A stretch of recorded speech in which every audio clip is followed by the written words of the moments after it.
on the library over there. So if you're going to, it's a little overkill for what we need. If you're going to manufacture an ultrasound machine in your spare time, it would be an excellent book to have. But you're not. So, but this chart came out of that book, and this is something that we're going to work with a lot. And so I'll say to you, when one thing changes, what happens to the rest? And we'll start with today with the chart. But don't just ignore this. This is something that, you should also just try to memorize. I want you to be able to recreate it, kind of critically thinking about what we're dealing with. And so last week we talked about single waves, and so this week we're going to talk about groups of waves. And so that's how, so that's how the chart's going to work. So we talked about like easy stuff like wavelength, period, frequency, and now we're going to expand that to be multiple waves at once. And one more. Why do I have so many left over? I made 22. I should have 23. Connor's not here. Tommy's not here. Michaela? Oh yeah. Maybe. Oh yeah. Tommy might have been sick on Saturday too. Okay. Yeah, you kind of mentioned that. So okay. All right. Let me get the whiteboard going here. So. Thank you. Too small for me. Oh, class is so good. Good morning, Doc Marks Day. President's coming in. I'm gonna go. Look at me. I'm gonna do some things. Okay, so last week we talked about some equations. So what's our equation for period? 1 over F. So what's our equation for frequency? 1 over P. How about power? Amplitude. Proportional, the tilde, to amplitude squared. There's 2 ways to measure amplitude. What are we dealing with? Meet and max to minimum. You got it. How about intensity? Power over area, and then wavelength? C over F. Yep, so propagation velocity divided by frequency, and then there was a constant for wavelength as well. Do you remember what it was? For 1 megahertz. I got a cat. All right. Shea, Yes. can you repeat the 2 for amplitude? So max minus mean, Okay, and then we do the peak to peak. okay. So the very top peak to the very bottom peak. Okay, so what was difficult? What was easy? It was all difficult. It was all easy. So far, so good? Okay. All right, so we're going to talk about pulse waves. So we'll talk a little bit more about what that means in a minute, and then applying our wave parameters like period and wavelength to groups of waves, and then we're going to talk about intensity. So there are 2 types of ultrasound. We are what's called pulse wave, and there's also continuous wave. So we put out a little chirp, it reflects off the tissue, our machines wait a minute for it to come back, and then our machines receive that, and then it's a high volume or a low volume, so we know what kind of grayscale it is. And that's called pulse wave. So the same crystals that are chirping are the same ones that are listening. So we have an on time when that chirp is going out, and then we also have an off time when our machine's listening. There's other types of ultrasound that we call continuous wave. Now, continuous wave doesn't have an image. They're only used to evaluate velocities for vascular or echo. So there's no image associated with it. And there's 2 crystals. One's always on, and the other one's always receiving. Whereas we're like little bats. We have to go chirp, chirp, listen, chirp, chirp. And depending on how long that chirp goes out and comes back, that's our machine will predict what depth we're at. Oh, it took forever to get that chirp back, so that's going to be a deep structure. Or it took just a little while to get that chirp back, so that's going to be a more superficial structure. And then in addition to that, not only depth, but till we get it like chirp, like a big chirp back, and we're like, whoa, okay, we got lots of volume back, or was it like very low volume, so it's going to be low level gray. So we're pulsed waves, so we're putting pulses out, listening to them, and then our machine receives them back, and we're using the time delay as well as the volume to determine how bright this thing's going to be and what level of depth we need to put that reflector. Making sense so far? Okay, so we're going to start with our chart.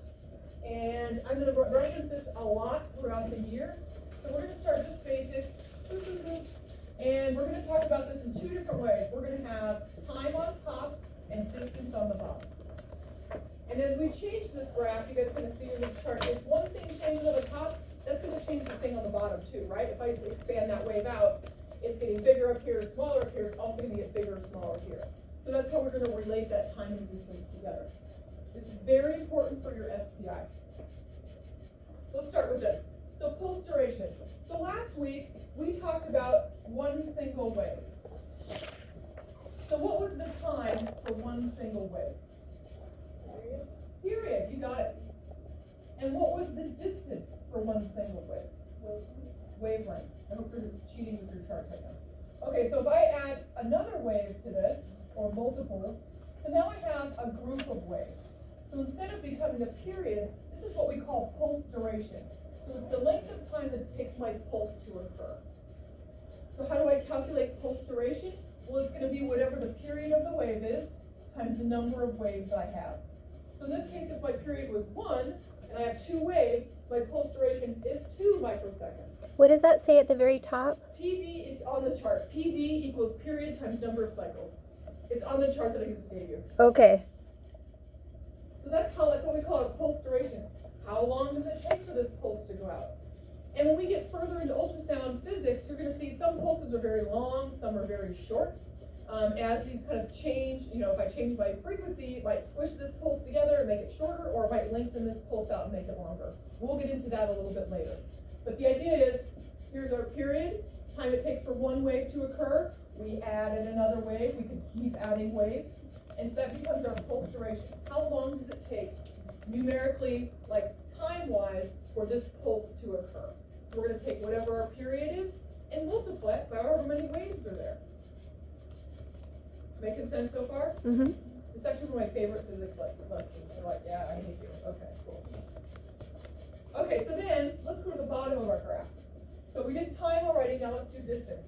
So we know our wavelength is the length of one wave. But we've got multiple waves in this pulse. So this is going to be what we call our spatial pulse length. So that's going to be our wavelength times the number of cycles that we have. So if this wave was 2 millimeters, what's my spatial pulse length? I have 2 cycles. 4 millimeters. 4 millimeters. You got it.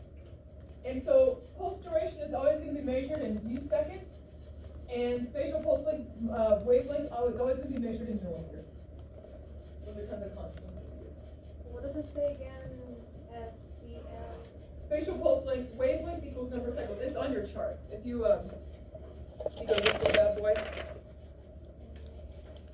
The spatial pulse length, wavelength times number of cycles. We're just recreating this chart.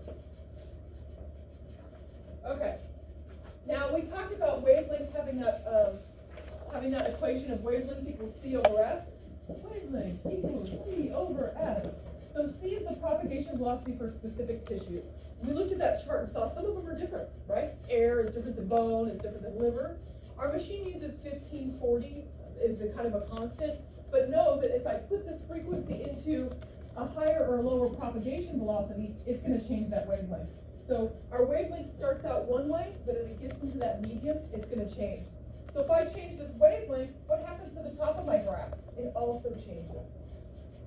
And we'll get into more of that later as we kind of cruise down the road. But just keep in mind that once we put it out of our machine, and we encounter a propagation velocity that's higher or lower, then that's going to have a little bit of an effect on that chart. It's going to squish the chart together, or it's going to lengthen that chart out. And we'll talk about that a little bit down the road. Okay, we'll get rid of this guy. Okay, so in your book later. This becomes important later. We're going to just briefly touch on it today. But spatial pulse length is very important for what we call our axial resolution. And that's our spatial pulse length divided by 2. What is axial resolution? Do you guys remember I was talking about the hourglass and the waist of the hourglass? And that's how well we can resolve things laterally. But down our beam, there's 2 ways we can assess kind of resolution. So we talked about the hourglass part across, and now down our beam, the ability to resolve 2 structures as separate down our beam is going to be dependent upon our spatial pulse length divided by 2. I don't expect you to know this yet. There's a whole chapter on it we're going to get into, but let me just give you a brief overview because it's on the chart. So if I have a pulse going out like this, so here's my transducer, right? And then I have a pulse going out. Oops, that's a little shitty one. Okay, let's put it right here. So So now this is a much shorter pulse length. So if I have two structures, my machines can be able to distinguish those as separate. If I have those same two structures here, my machine, it's within the same pulse length, it's not going to be able to distinguish those as separate. We'll get into this later, but that's what spatial pulse length becomes really important in later, is our resolution down our V. Whole chapter on it later. Don't expect you to know it today, just giving you the brief overview because it's on that chart. It's at the very bottom equation of that chart. Good to go so far? Mm-hmm. Okay. I've lost theories. Of course I have. Of course I have. So that's kind of your brief overview on axial resolution, and we'll get into them later with resolution stuff. Okay, so then we've talked about kind of the period, the pulse duration, so the time associated with it. We talked about the wavelength, the spatial pulse length associated with it. But then there's also what we consider the on and the off time, right? So if I have a deeper depth, my machine has to wait longer for that chirp to come back. If I'm in a more superficial depth, my machine doesn't have to wait as long. So that's called, and it's not dependent upon this pulse, it's dependent upon how deep we are in the tissues. So here's my little kidney over here. Look how cute it is. And here's my transducer over here.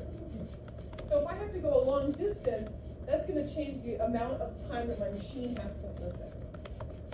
So that's called, and it's not dependent upon the pulse itself, it's dependent upon my transducer to whatever I'm looking at. And we call that pulse repetition period, PRP. And there's a constant for this. Now look at this.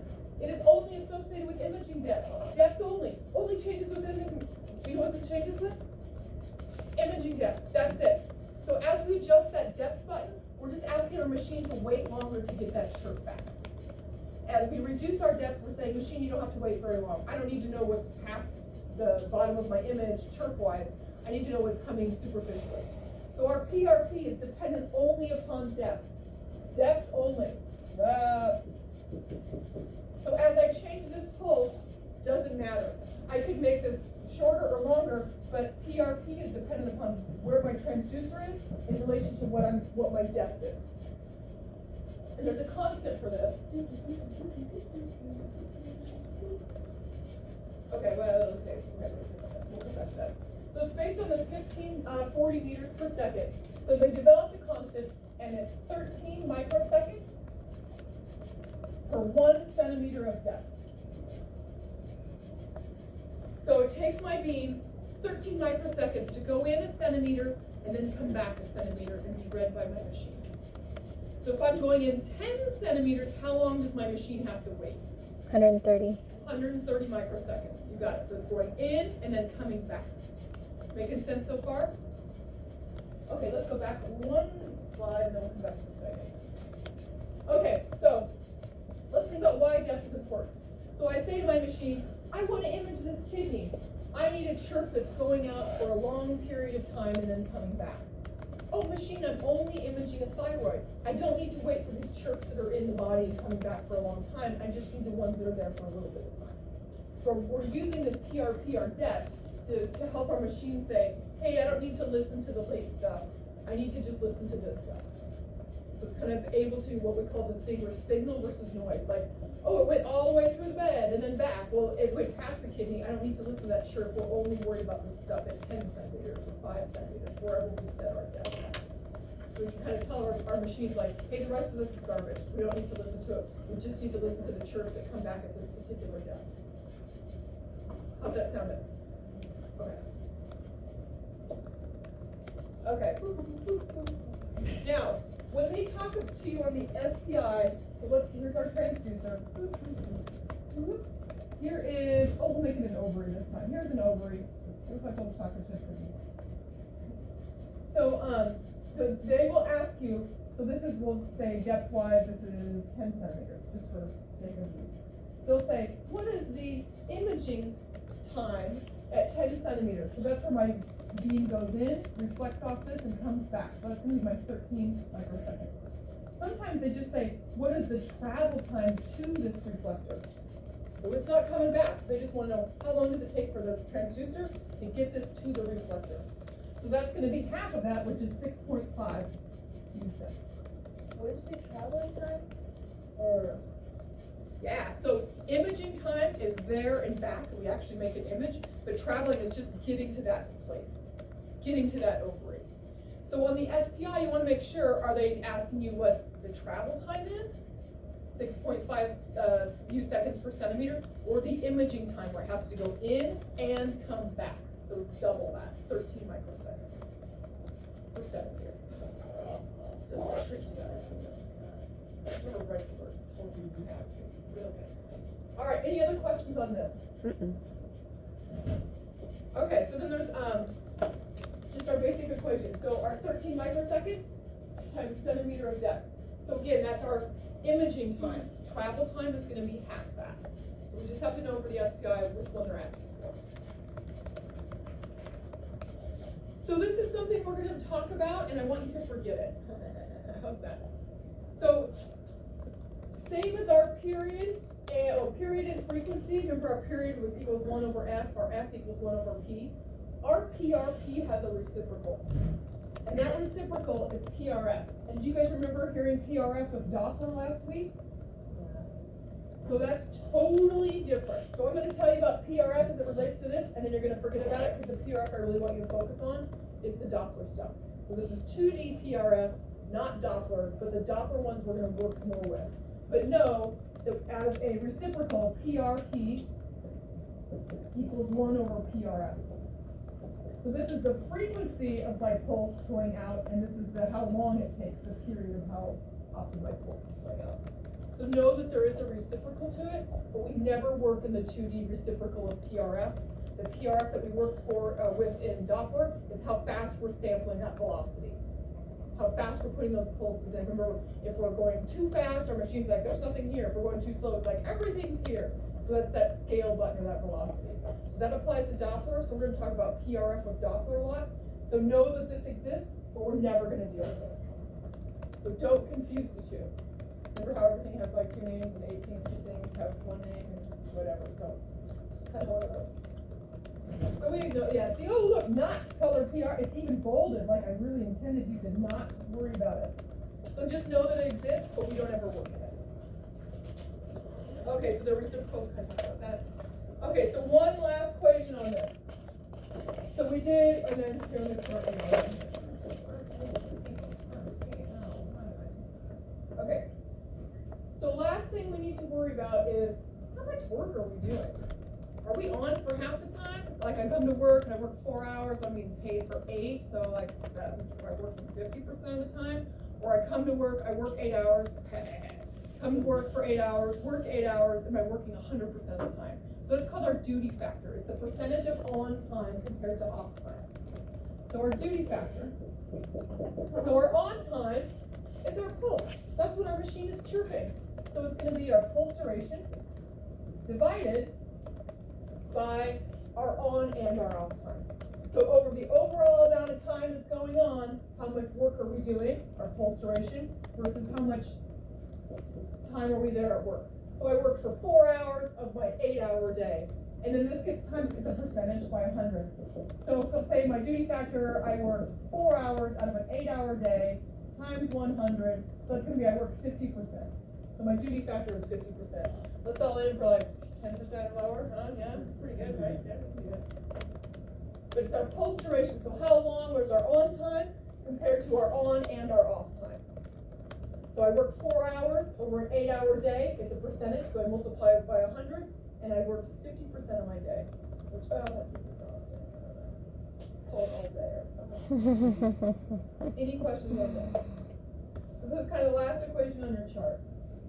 So the idea here isn't so much that you're able to recreate this chart from memory, but you're able to say, oh, here's my period, here's my pulse duration, here's my here's my spatial pulse length, here's my overall on and off time. There's a percentage based on that. And then eventually I'll get into, hey, you increase your frequency, so what happens to your period? More cycles per second are able to get out. So what happens to everything else? Well, my period decreases, my pulse duration decreases, my wavelength decreases, and my spatial pulse length decreases, which actually decreases my numeric value of actual resolution, which is a good thing. When people tell 2 little things, tiny things are separate. And I have a really good Justin Bieber example I'll get to that. So. Any questions on this so far? Yes. when they just write that, oh, our crystal makes impulse just in 1% of time and accept it in 99% of time, is it Well, about? so it depends. So usually it's about 2.5 to 5%. Okay, is it about duty factor? That's our duty factor. Okay, got it. So our on time compared to how much time we're doing. So our chirp lasts 2 seconds, and then the whole thing is 10 seconds. So it becomes 2 over 10, 1 over 5, so 0.2% of the time we're working. Okay, got it. Thank you. Questions? You want to decrease your school duty factor? Is that what's going on? Sure. Okay, so we're kind of done working with the chart. We'll come back to this a lot, and again, it isn't so much about just memorizing it. It's about knowing, like, oh, if I do this, all of these things change. Or if I do this, all of these things change. And so being able to say, hey, if I decrease my frequency, it's going to lengthen this out. What happens to my duty factor? Well, as I have this will increase the overall length of time, so my pulse duration shading marker would go up, so that means my duty factor goes up. So knowing how these things actually interact. Do I care what the numeric values are? Not particularly, but just knowing that when this changes, this changes. So if I change anything on the bottom, it's going to change things on the top, and it'll change my duty factor. The only thing that's its own unit, PRP. What's the only way we can change PRP? That depth button. You got it. So no matter how big or little my pulse is, the distance to that region of interest, or that distance to that I put on my machine, the depth, that's what's changing the auto. As far as how long am I waiting for this? Making sense so far? Okay, so now we're on to intensities. It's going to be really intense in here in a minute. Can I go ahead and erase this? Can you have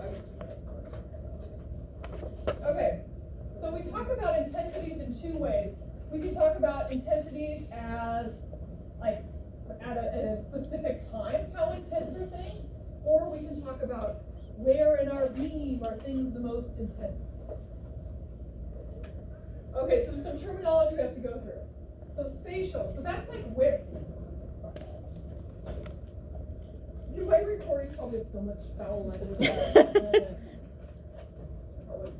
Especially with Ivan coming, I should be like. So spatial, so that's the region of our beam. So how intense is this beam? So if we have like a little tiny spotlight versus like a really big, like when those car sales are going on and they're waving in the sky, like what are we dealing with? How intense is this thing in space? Then we have temporal. So at a specific time, whether we have on time or off time, how intense is our beam? Pulse, so that's that pulse that we just talked about on the chart, just the part where the waves are going on. Then we have peak, and you guys hopefully know what peak is. It's like the maximum value, right? Okay, we're going through math and stuff. Average is just going to be your mean, so it's just the average over time or in space. And then bioeffects. So our intensities become important when we talk about the word bioeffects. And what bioeffects are the way that our beam interacts with our tissues. And we have the potential to cook patient tissues. Never happened, but we have the potential to do it. So bioeffects are evaluating how our beam interacts with the actual molecules, and the intensities are used to determine whether we have a significant amount of potential for bioeffects or whether everything's green light go and we aren't going to cook any tissues. So those are called bioeffects. And we actually get this next quarter, but we talk about intensities, and this will come back around here in a few minutes about it. But we talk about intensities as a way to measure that. So spatial intensities are always higher than temporal intensities.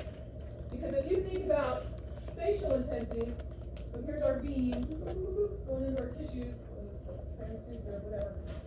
So we have all these little pulses going out. So it's all of these kind of in space together. So spatials are always greater than temporals. Always.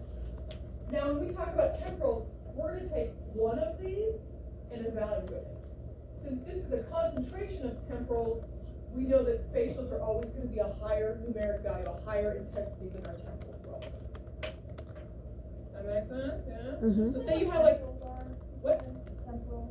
Temporals are going to be like, that chart we just looked at? Mm-hmm. It's just our beam intensity over time. So we're going to pick that little chart out again. And here's when that's highest, here's when it's lowest, here's when it's just in the middle.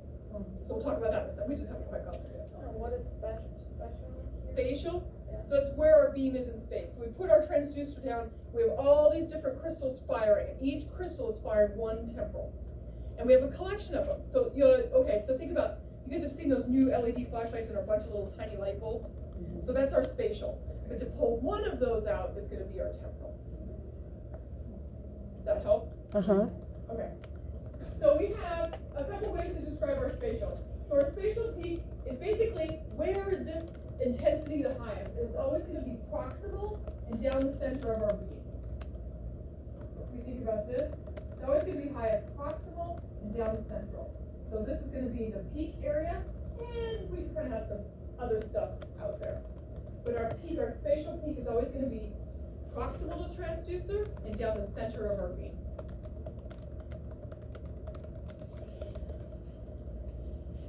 So then we can also do a spatial average. So that's where I'm just taking an average evaluation, like, what's my value here? So this will be spatial average.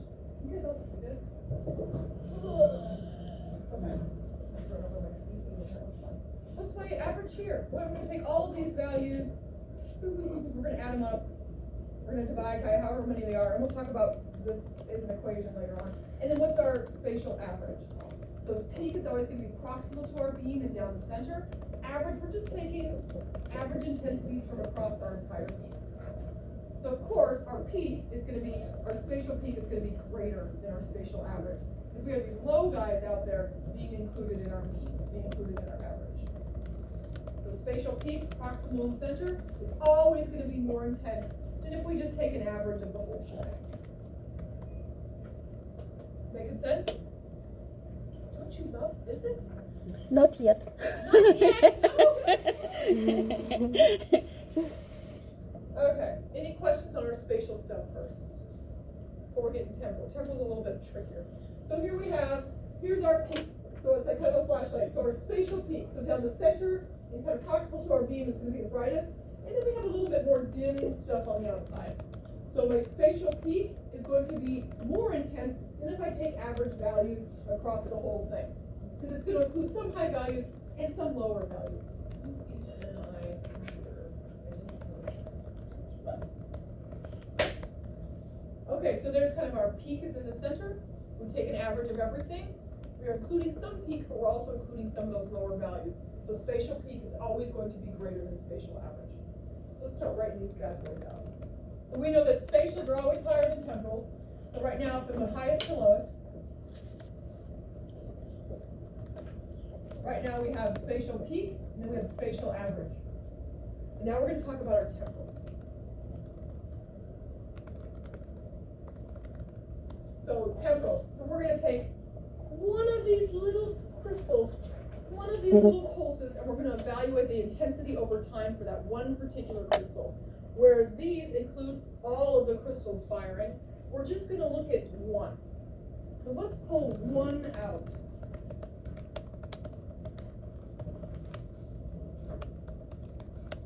This is going to be our temporal. And kind of like when we shoot through the chart, see how everything looks really even, but this is more like the ringing of a bell. So it's going to start out very loud, and then it's going to kind of peter out a little bit. So we know, what's this area called? This whole thing? It's our pulse, right? So there's a few ways that we can measure temporal intensity. We're going to look at it as it applies to the pulse, which is our on time. And then we can also average it across the on and the off. So we're going to look at these at different times. So our first one is temporal peak. It's as exciting as it sounds. It's the peak intensity during this pulse. He also goes on the list right here. Temporal peak. Is a peak. It's going to be high, right? Mm-hmm. Highest amount of intensity over the course of our on and off time. Highest amount of intensity. Next we have one that we totally, absolutely ignore, but it's going to be the average intensity over the largest half cycle. And it's called I max. So here we have our temporal peak.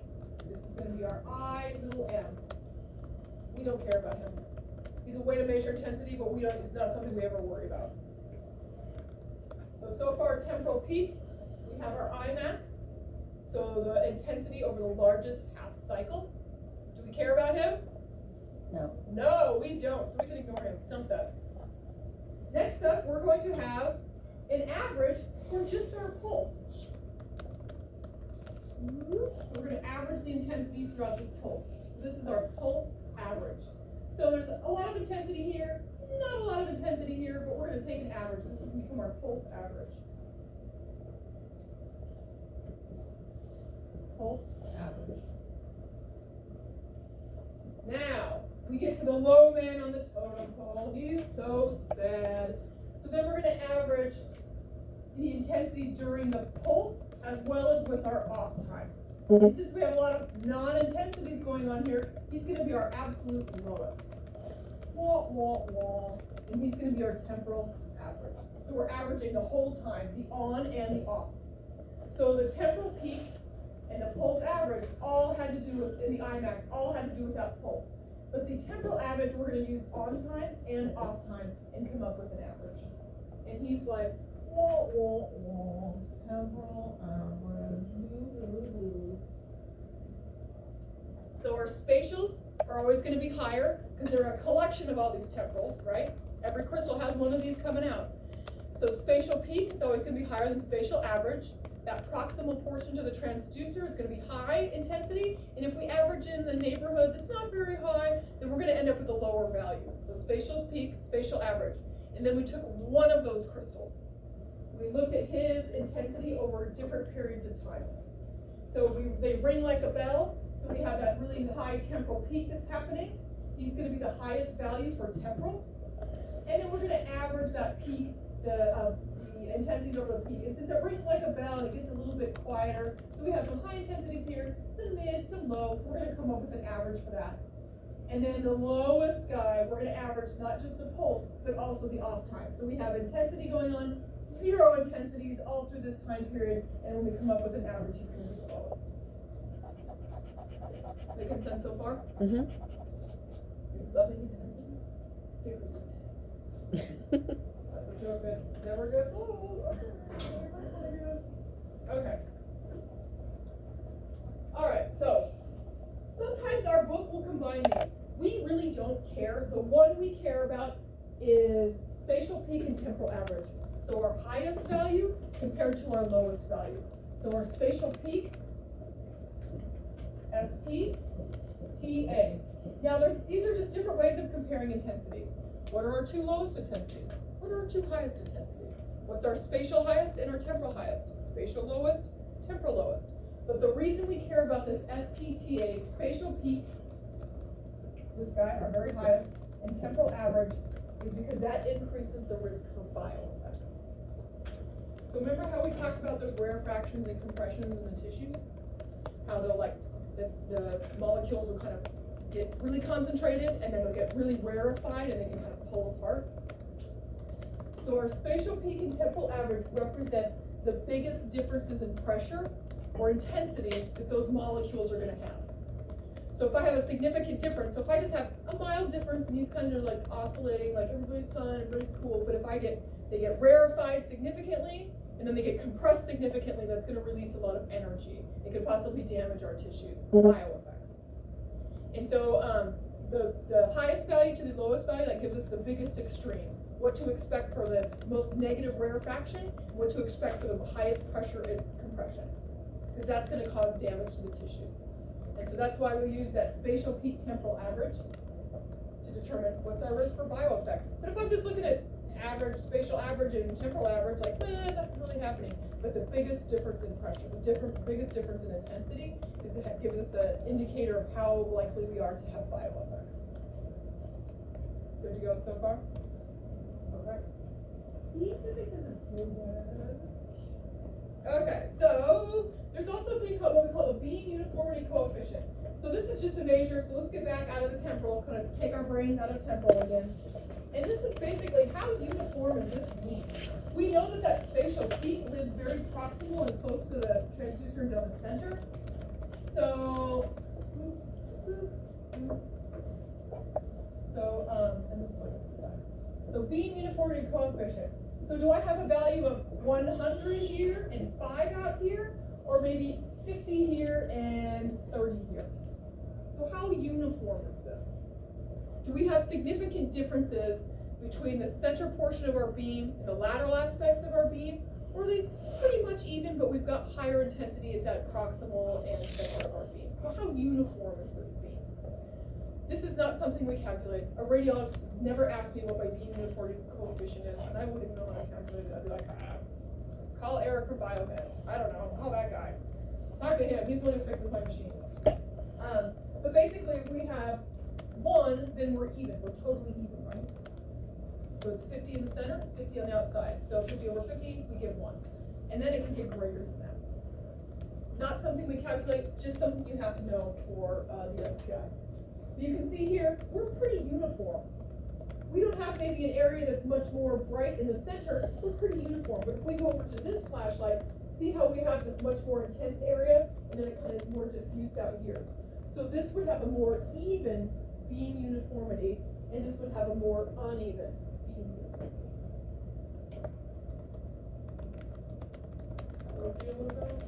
First picture for the second picture here, and second picture. Yeah, so this would be the one on, I don't know where right and left. This would be left, and this would be right on the board. Uh-huh. Up there.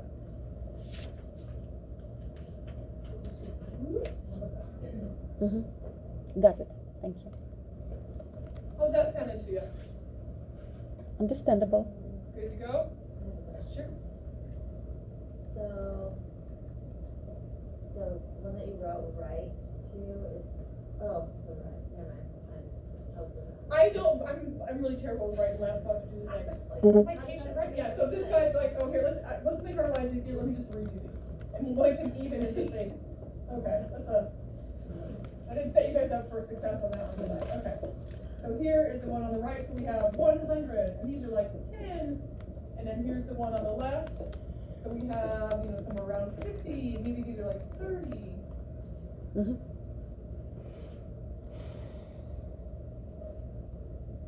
How you guys feeling? Better than regular physics? Just a little bit, maybe? No. Much better. I don't really understand about how can we damage tissues that's connected to radio. So, okay, we'll get into bioeffects. Okay, so, and this is a next, Jesus. Is this that one? Yeah. We're gonna have to swap them. This is dangerous. Or put, do something, I don't know what. Okay, well, whatever.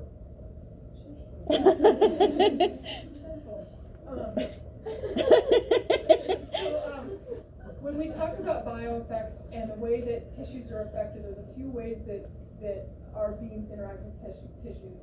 So they have those rarefactions and compressions, and that can release some energy. And it's lost in the way of heat. And so if we have a significant amount of rarefactions and compressions, we can create a lot of heat, which will damage the tissues. There's also what we call cavitation. And again, this is a next quarter thing. I don't expect you guys to know this. So like, because you're poor, you're eating ramen right now, right? You're like depressed, so you're staring at your ramen bowl or your ramen, cooking on the stove, and you get those little bubbles. You're like, where do those come from? That's called cavitation. And what will happen is basically the atoms get heated enough that they start to separate, and so they cause, from a liquid to a gas. And so that can happen in the tissues as well. And that cavitation can either be stable, where it just kind of oscillates, or it can be transient, where it actually explodes. And so when it explodes, like a little energy shock wave goes out, affects the tissues, heat's released, we can shear cell walls and things. And so those are the ways that we can potentially hurt it. So that's why we look at those rarefactions and compressions to determine what's the probability that we could have cavitation occur, or what's the amount of, the mechanical index is for the cavitation, and we call thermal index determines how much heat we could potentially be raising in the tissues. But it's all coming out of the transducer, right? And how can we change that? That's the power, the volume. Remember the intensity, we talked about power equals, or intensity equals power over area. So there is never been a proven bioeffect that's occurred, and we'll talk about this next quarter, but theoretically we could. So they put these little transducers on these mice for like 52 hours, and they saw like an increase in temperature. And so they want to make sure like you don't like stay on a patient's testicles for 48 hours, and then or you know what I mean? So that the potential does exist, but it's never actually occurred. But because of the physics behind it, there's the potential for it. So, and then there's also things like when we talk about, it's imageless, but there's therapeutic uses for ultrasound, and they actually do try to increase circulation by increasing tissue temperatures. And so that characteristic of our ultrasound is used for therapeutic purposes. There's also another one, it's called high intensity focused ultrasound. And so they'll take a patient, so they'll have a little patient, and they have this brain tumor, and they'll put them in a little, ultrasound kind of different than we have, more like a CT tube, and they'll beam all these ultrasound beams into one particular area. So each one of these in and of itself isn't going to cause damage to the tissue, but when they put it in a particular area, it will cause bioeffects, and it will, what they're hoping to do is basically necrose or destroy the tumor tissue without destroying good cells. And so they'll take multiple lines of basically crystals, and they'll shove them into this one particular pass.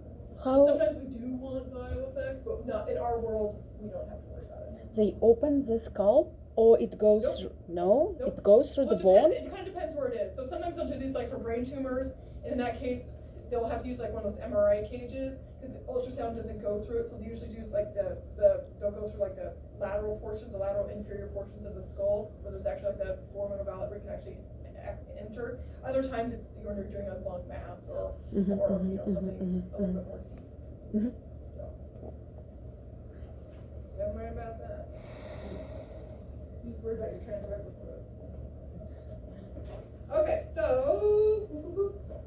on page 74 of your book, and I think I put 72 on the PowerPoint, there are these 10 commandments of intensity. And the SPI wants you to know, some of them are very straightforward. Intensities may be reported in various ways with respect to time and space. We did the space thing, we did the time thing. Now we're part of the multiverse. So we can do that. Different measurements of intensity is important for the study of bioeffects, which we touched on today, but we don't get again until next quarter. SPTA is the most relevant. Remember, that's that rarefactions and compressions, our highest intensity compared to our lowest intensity. We talked about why that was important. All intensities are watts per centimeter squared. Okay, got it. Beam uniformity coefficient. So that's the SP over the SA. So that's just describing how uniform our beam is.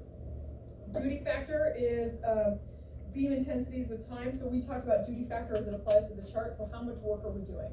So if I'm working 8 hours a day for my 8-hour shift, that's a very high intensity.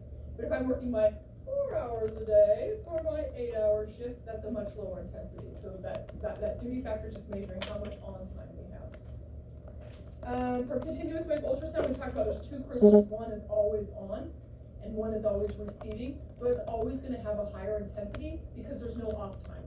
There's no temporal average to it. Does that make sense? Yep, so kind of same thing. Continuous wave has a higher SPTA because it's never off. We talked about temporal considerations, so that temporal peak, the Imax, no one cares about the Imax. Pulse average, temporal average, and then spatial considerations are the peak is going to be obviously the maximum, and then average is going to be cross-sectional average. So kind of all the stuff we talked about, but they'll want you to know these. And that's all. Well, I think we have a couple little things to talk about. But any questions so far before we move on? Equation envelope. Okay. How many crystals do we have in our probe? About 300. 300. Yeah. Mm-hmm. And each probe is different. We'll get into probes, and you'll hate me for it, but everyone's Approximately. A little bit different, Mm-hmm. yeah. Okay, so let's talk about this. Let's get our little chart drawn up here again. Of course I have. Of course I have. All right, so let's get our chart. Boop, boop, boop. So what is the pulse duration for a 2 megahertz wave? So we have 2 megahertz. And we have 4 cycles. Okay, see why I did it? Okay, that's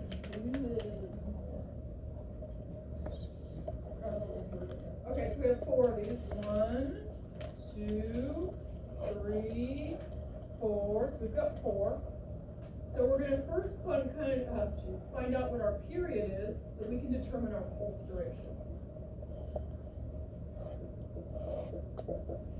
Period times 1.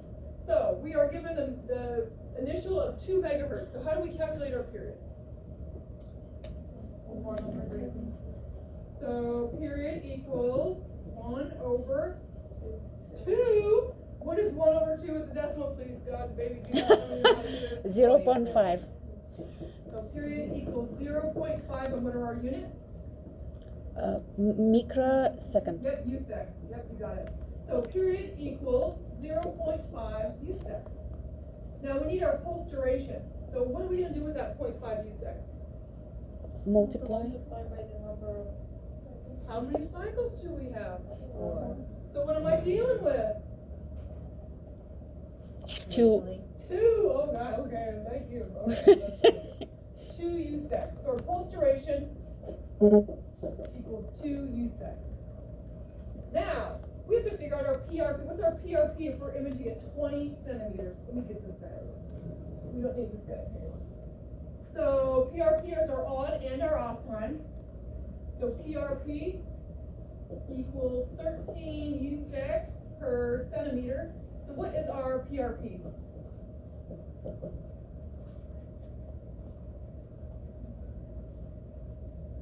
We need What's to. 13 times 20? 260. So it's 260 USECs. Okay, so we got our pulse duration. So we just had to take our 13 microseconds times our centimeter of depth in order to get our pulse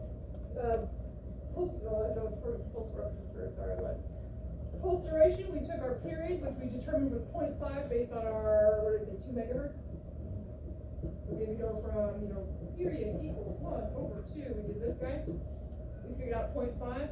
Pulse duration, we took that times the number of cycles, which gave us 2 microseconds. Pulse duration, 2 microseconds. We did our PRP, which is only dependent upon depth. So our 13 microseconds per 20 centimeters of depth. So that gave us a PRP of 260 microseconds. Now we want to find our duty factors. What's our equation for duty factor?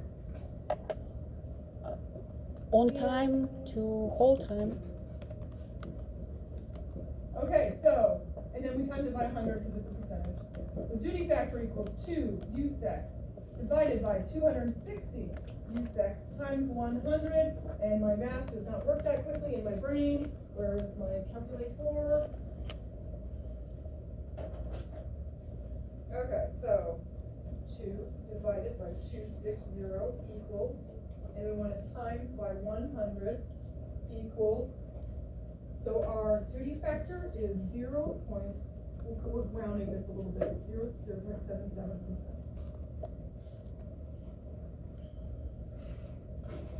How's that feeling for you? Let us digest it, Okay, please. got it. Digest it. I'm gonna die on this journey.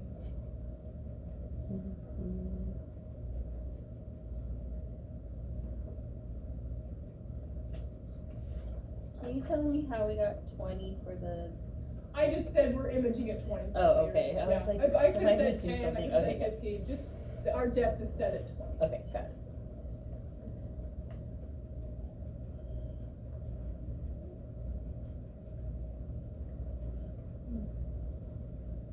Want me to go over it again? Start over? All the lecture, the whole lecture? Well, you want to do this whole equation over again? Yeah. Okay, let's do it. Okay.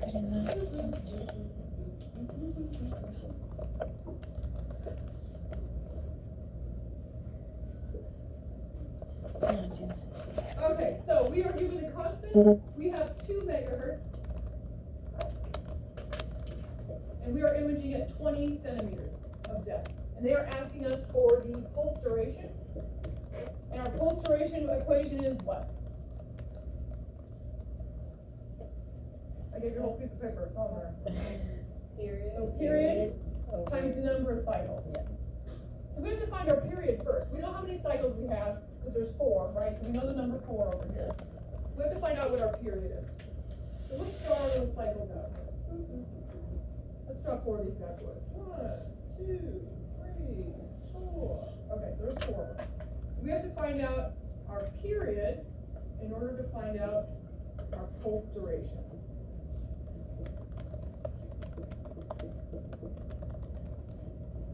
The period equals 1 over F. So we're given the F. So we're going to take period equals 1 over F, which is truly period equals 1 over 2, and 1 over 2 is a decimal. 0.5, period is measured in microseconds, so 0.5 microseconds. So right here we've got 0.5 seconds. Well, we are almost on the way to figure out our pulse duration. So pulse duration equals period times number of cycles. So we have our 0.5 seconds over here. And then we're going to multiply that by, we have 4 cycles. That was one of our constants, by 4. So that gives us 2 seconds. You got it. Okay, so we got that down. So we want to know our pulse duration. And then we're like, okay, we want to know the PRP. None of this matters for PRP. It's just our depth, right? So I made up 20 centimeters. We just made it up. So pulse duration, PRP, sorry guys, equals 13 microseconds times our number of centimeters, which gave us what number? 260. We have 20 here. So we determined it was 260 seconds. So we found out our pulse duration, we found out our PRP, and from there we can calculate our duty factor. So duty factor is going to be our pulse duration divided by our PRP. So that brings us to duty factor equals 2 seconds divided by 260 seconds. Do the math on that and you get 0.00 basically 0.077. Okay, so 2 divided by 260. So okay, 0.00769. Now this we multiply times 100, so we're going to turn this into a percentage. So it's going to be 0.7. We're going to round 77%.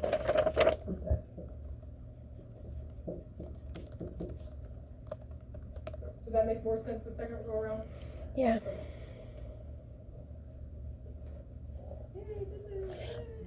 Why pulse repetition period so constant? Why it's only 13? 13 microseconds per centimeter? Yeah. So truly it's not, depending on what tissue we're looking at. Some of the might go through, they're a little quicker, a little faster.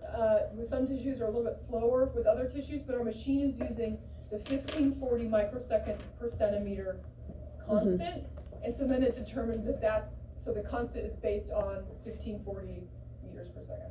We never need more or less. For machine, it's just easier to use it like constant. And so what will happen is, we'll learn about this later, so our machine will use that 13 microseconds to predict things. So if it took 13 microseconds and it gets this really high volume wave back, it's going to place a bright dot at 1 centimeter of depth. If it takes 130 microseconds and it's a really low amplitude, it's going to place a very dim reflector at 10 centimeters. So it's using that 13 microseconds to predict where it needs to put those reflectors. And the other part is too, that signal versus noise. So say it gets one, we're asking it for, what's 1 centimeter, 13 microseconds. And it gets it back at 13.04 microseconds. It's like, that's not at a centimeter, that's garbage. I either need to put it a little bit lower or I need to disregard it as noise. So our machine uses it as a predictor. Predictor. Thank you. What else you got? Sorry, where does the 13 sex? I understand that's given, but how does that relate to our calculated, like, 2 sex? So what we did, we had to, in order to find, we found our PRP. Yeah. So in order to find our duty factor, we had to use our pulse duration, which was the 2. We calculated that here. And then we had to find our PRP, which we had already calculated up here. And then we just had to do the math to get our duty factor. So we're asking 3 questions here. Well, 4 really. What's the period? We answered that by 1 over F. What's the pulse duration? We did that by answering number of cycles times our period. Then we asked, what's the PRP? We did that by using our depth and then our duty factor. So we combined PRP and our PD, and then we determined that it was 0.77%.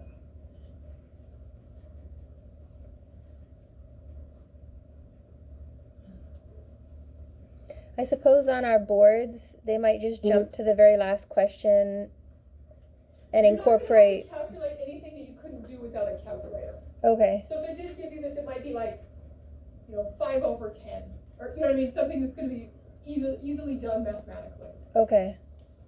Yeah, but they might give you pulse duration 2 megahertz, but they would have to give you the information based on what your PRP is, and information based on what your pulse duration is, in order for you to calculate that. You have to have both of those to calculate duty factor. Are we gonna have equation sheet there or no? They don't let you have an equation sheet, but you have like a little erasable board thing, like not really a whiteboard, it's like one of those wet ones. You have to actually get a Kleenex and clean it. And so you sit down and then they'll give you the willing will be droning on to you about touch this and do that and raise your hand. You're like, I've got equations in my head. Let me get them out. And so once they leave you alone, you can just write them down. But you guys will work with these so much that you'll learn them. It's not a matter of just memorization. And do you guys go on that Sonographers Do It in the Dark? Yeah. And you'll see people I took the SPI 4 times. They're like, well, you're dumb shit. So our pass rate is typically between 90 and 100% every year. And I had a student score perfectly on it here 2 years ago. So you guys are set up for success. This isn't going to be anything new. I'm not going to teach you any fluff. This is just, and I'll let you know, hey, this is what the SPI is going to do to you. Today, I kind of said, make sure they're asking about travel time versus imaging time. And so you guys will be just fine, but you'll work with these equations enough that it's not going to be just having to memorize them. It's going to be a matter of the theory behind it. So if I have a higher propagation velocity, that wavelength equals C over F, what happens? Well, if my C goes up, my wavelength goes up. If my C goes down, remember that equation of the day, the trick thing where it's at the numerator or the denominator, the opposite happens, or the same happens. So that's kind of a big factor in this. But you'll get there. We're on day 2 of physics. Yeah. Do you understand right that for these 20 centimeters, the amount of cycles would be 2060? Nope, because that's continuous wave. But we have the off time. We have to put the chirp out and listen. And so, my pen's AWOL one more time. I don't even know. I just need to glue it to myself. I just wanted to multiply for 4 because one period is 4. And yeah, because we had 4 cycles in our pulse. And for 20 centimeter, it would be the whole time for 4 cycles. We multiply for 4, and it would be whole amount of cycles in this 20 centimeters. No? No, that would be continuous wave. But we have that off time. So if I'm continuous wave, my chart looks goes on and on and on and on and on and on and on. And it doesn't matter about depth because I have one crystal listening the whole time. So as those reflections are coming back, I have one crystal going, bam, bam, it came back here, I'm going to put it here. But continuous wave doesn't have an image. They have what they call range ambiguity. They don't know exactly what they're sampling. So when they use it with vascular echo, they'll put their 2D probe down. It's a different probe. It's called a PDOF probe. It's a little stick. And then they'll put the PDOF probe right there, and then they'll remove their probe so they know exactly where they are. But if you were to just take that PDOF probe and stick it somewhere, who knows what you're looking at. Remember those spectral waveforms we looked at, above the baseline, below the baseline? That's all you get with continuous wave. And we have what they call is range specificity, because I can see exactly where I'm sampling. So when I put my spectral Doppler on, I can see exactly which vessel I'm in. Am I close to the wall? Am I not close to the wall? Where's my angle? Things like that. So we have range specificity, and the reason we have that is because we have that off time, where our machine's it was at 13 microseconds, so I'm going to place this reflector here. Theoretically, can we count exactly how many cycles we had in this 20 centimeters, or we can't? Well, if one pulse would go out, hit 20 centimeters, and then come back. So it would only be the 4 cycles. The 4 cycles are moving through that tissue, hitting that kidney, and then coming back to the machine. So that's one pulse. And our machine puts out multiples, it's doing it over and over and over, but it still has to wait for that one pulse to return before it can send out another one. 1 pulse. And we don't adjust how many pulses are going out. That's not something we do. Like, there's like, oh, how many pulses are going in your thing? I don't know. All we're adjusting is the frequency to know that, and all these pulses travel through the tissues at the same speed. So whether I had a low frequency, long low frequency, or a little teeny high frequency, they're still moving through those tissues at the same speed, propagation velocity. Mm-hmm. So with our type of ultrasound, there's always 4. Nope. I mean, not always, but in this example. Like, In this example, yeah, in this example, going 20 centimeters and back. So if my depth is set at 20 Yeah. centimeters, yeah. And then some of those are gonna reflect us. So say we're scanning the aorta, Mhm. and we're at 20 centimeters. My machine's gonna stop listening to anything that comes in after 260 microseconds. However, we are just imaging stuff at 20, we're imaging stuff at 10. So if it gets like, oh, I put this chirp out and it came back at 130 microseconds, I know I need to put that reflector at 10 centimeters. Oh, it came back at 13 microseconds, I need to put that at 1 centimeter. So depending on how soon it takes those to go back and forth, that's when it knows what depth to put the reflectors. We're just asking it to ignore anything after 260. Because we know if it's after 260, either was bouncing around the body and coming back and not correct, or it was going through a tissue that was too slow, and we'll talk about that later too, how that works. It's like, that's not real, that's noise. Yeah. So, yeah, because we're getting ahead of the game. Let's just worry about the chart. Any other questions? 20 centimeters, just to be clear. 20 centimeters is basically 10 here and 10 there. Yep. So if I ask, how long does it take to get to 20 centimeters, that's when you would use that 6.5. But if I'm asking how long does it image, so in and out, that's gonna be the 13 microseconds per centimeter. Feeling cool? Do you guys wanna do another one of these? Yes. Yes, please. Oh, yes, physics, yay! Okay. Oh my, okay, ooh, I'm getting all excited here, okay. Use that, imaging who's traveling. Well, that's gonna be simple, okay, let me give you, we don't really have to calculate that too much, okay, so this is what it looks like. So the distance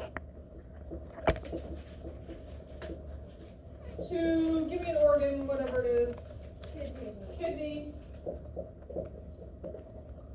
is, give me a number, easily like 5, 10, 20. 5. Let's go back, I heard 10 somewhere, 10 centimeters. What is our travel time? And what is our image time? Okay, so travel time. So we know that our image time is 13, that looks like a giant B. I swear to God, that's a 13. Bear with me. 13 U-secs per centimeter. And we know that our travel is half of that, so 6.5 U-secs per centimeter. Okay, so what's our travel time to 10 centimeters? 65. 65 U-secs. What's our image time for 10 centimeters? Double. Which is, you're not wrong, you were not wrong. 130. 13 centimeters. 130 Yeah. U-secs. Uh-huh. So then you're just gonna have to know whether we're asking travel time or imaging time. Does that make sense? So you don't change the actual distance, you just change the, Yeah, or they may say, your machine takes 65 microseconds to travel to a reflector. How deep is that reflector? Or your machine takes 130 microseconds to image to a reflector. How deep is that reflector? Feeling cool? But if you have, divide by 2, the distance will also work, right? Yeah, they're half of each other. One's like half and half, or yeah, you can do that. So you could say like, you can double this, or you can half that. Okay, you wanna do one more of these bad boys up here? Uh-huh. Can I erase?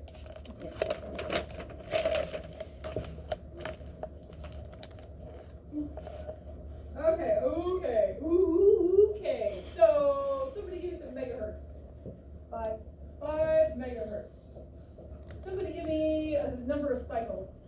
10. Oh, wow, okay, that's gonna be a lot for me to draw. Okay, all right. And so let's start with, let's determine our pulse duration. So our pulse duration equals what? You got, okay, 1, 2, 3, 4, 5, 6, 7, 8, 9, 10. Okay.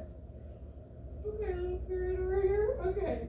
So first thing we need our period, and in order to get our pulse duration, we need our period. So pulse duration equals period times number. So, but initially we need to get our period. So what's our period? So period equals 1 over F. What's our F? 5. So period equals 1 over 5, which is 0.2. 0.2. And what's my units? U6. Okay, so we have this equals 0.2 U6. Now our pulse duration. So we know what our period is. It's 0.2. We just kept it in. And then we're going to do, how many cycles do we have? 10. 10. Yes, It's unreal. what's that? Is it unreal amount of cycles? No, it's just a lot for me to draw. Okay. So pulse duration equals our 0.2 microseconds times 10. So what does that give us? 2 what? 2 microseconds. And you'll see, did you guys notice from the last one? This is actually the same pulse duration that we had a second ago. So much higher frequency, many more cycles. Same pulse duration. So that's a good example of how things are different between high and low frequency. Okay, so now, how deep are we going to scan this bad boy? What are we scanning? Thyroid? We're at a high frequency. You want to do thyroid? 10 centimeters. We don't go very much. 1 centimeter. 10 centimeter? 1 if it's too. 1? Okay, well, it's a little shallow. All right, okay, we can do that. How about 5? 5. Okay. Okay. So we're doing it 5 centimeters.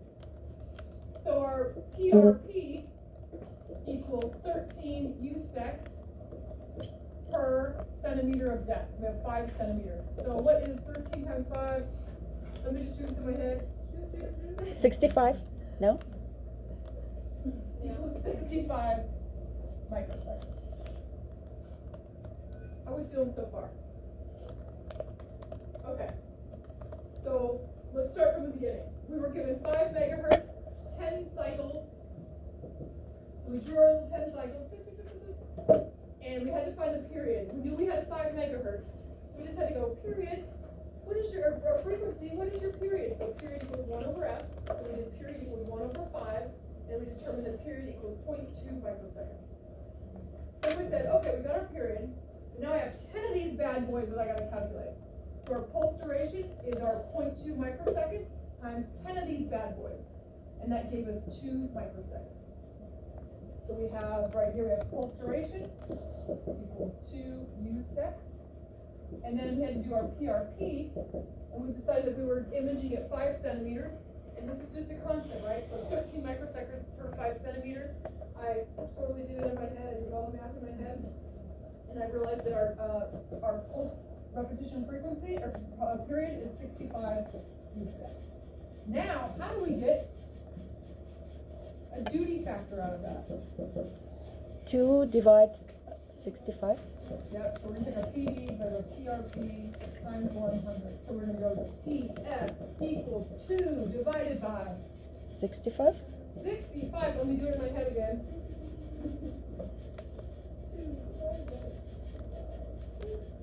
So that gives us, and we're going to divide by 100, multiply by 100, so that gives us duty factor equals 3.0, basically, 3.1, if you want to get crazy, percent.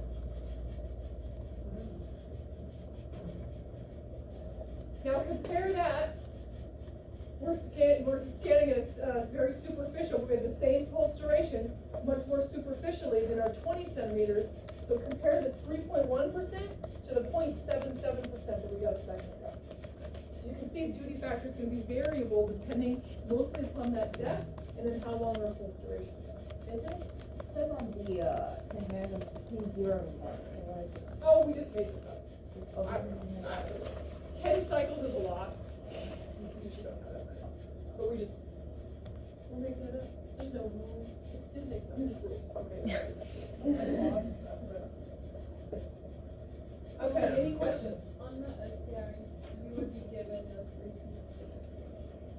Because you wouldn't be able to, so if I said, what's the duty factor, I wouldn't be able to calculate duty factor without pulse duration or PRP. So they'd have to give me either information to find these or them. So they might say your pulse duration is 2 and you're scanning at 4 centimeters, but they would have to at least give you something to decode these two values. Decode. Mhm. Okay, questions, comments? So I'm told between 11 and 11:30 is when the party people are showing up. I don't quite know exactly what time it is. 11:11. I'm glad they're on time. This is great. So let's go ahead and take a break.